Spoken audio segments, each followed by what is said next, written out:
Namaskar, Om Namah Shivaya. Welcome to the media channel of Deep Darshan with Dasanpur, Dindori. I am Shukla Divyans with my co-mates Shreya and Arya are going to acknowledge you about the Kedarnath Jyotirlinga. सर्वप्रथम मंत्र उच्चारण।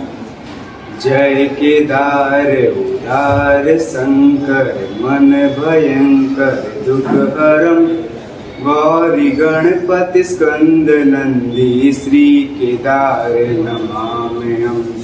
शैल सुंदर यति हिमालय शुभ मंदिर सुंदरम निकट मंदाकिनी सरस्वती जय केदार नमाम्यहम्।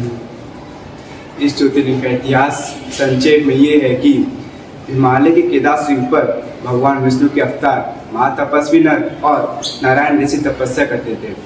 उनकी आराधना से प्रसन्न होकर भगवान शंकर प्रकट हुए और प्रार्थना अनुसार ज्योतिर्लिंग के रूप में सदावास करने का वर प्रदान किया। यह स्थल केदारनाथ पर्वतराज हिमालय के केदार नामक स्थान पर अवस्थित है। अब इस मंदिर की संरचना के बारे में और बताने के लिए मैं आर्य को बुलाना चाहूँगा।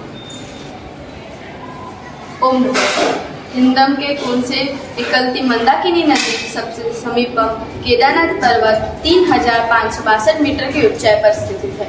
यह मंदिर 1000 वर्ष से भी पूर्व का निर्मित माना जाता है। इसकी जन्म श्रुति पांडवों ने या फिर उनके वंशजों के द्वारा बताई गई। साथ में यह भी प्रचलित है कि मंदिर का जीर्णोद्धार आदि शंकराचार्य जी की मदद से कराया गया था। आदि शंकराचार्य जी की समाधि मंदिर के पृष्ठ भाग में स्थित है। राव सकृतयान के द्वारा इस मंदिर का निर्माण काल 10वीं या 12वीं शताब्दी में हुआ था।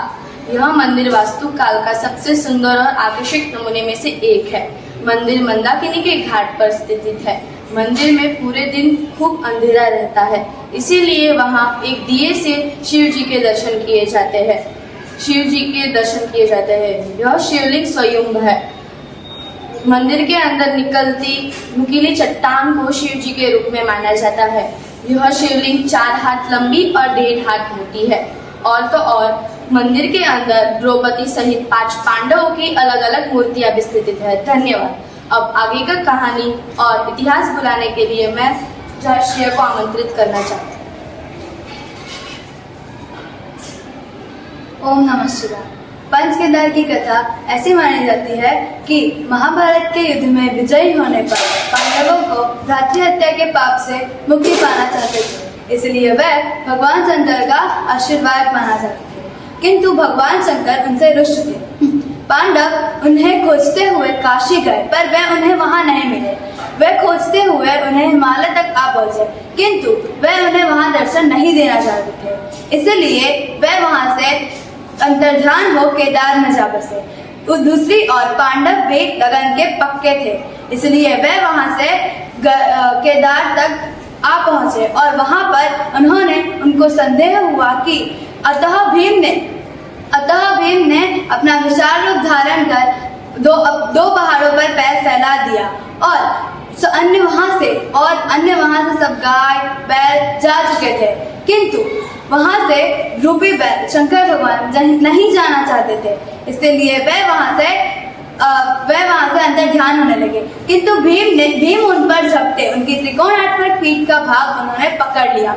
किंतु भगवान शंकर उनकी भक्ति दृढ़ संकल्प को देखकर बहुत प्रसन्न हुए। उन्होंने तत्काल पांडवों को दर्शन दिए और उनको पाप से मुक्त कराया।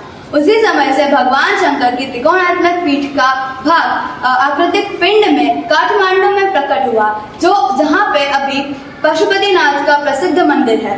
उनकी भुजाएं तुंगनाथ में, मुख रुद्रनाथ में, नाभि मदमहेश्वर में और जटा कल्पेश्वर में। इस 4 स्थानों सहित पंच केदार भी इसे कहा जाता है। यहाँ भगवान शंकर की कुछ भव्य मंदिर भी उपस्थित है। धन्यवाद। हर हर महादेव।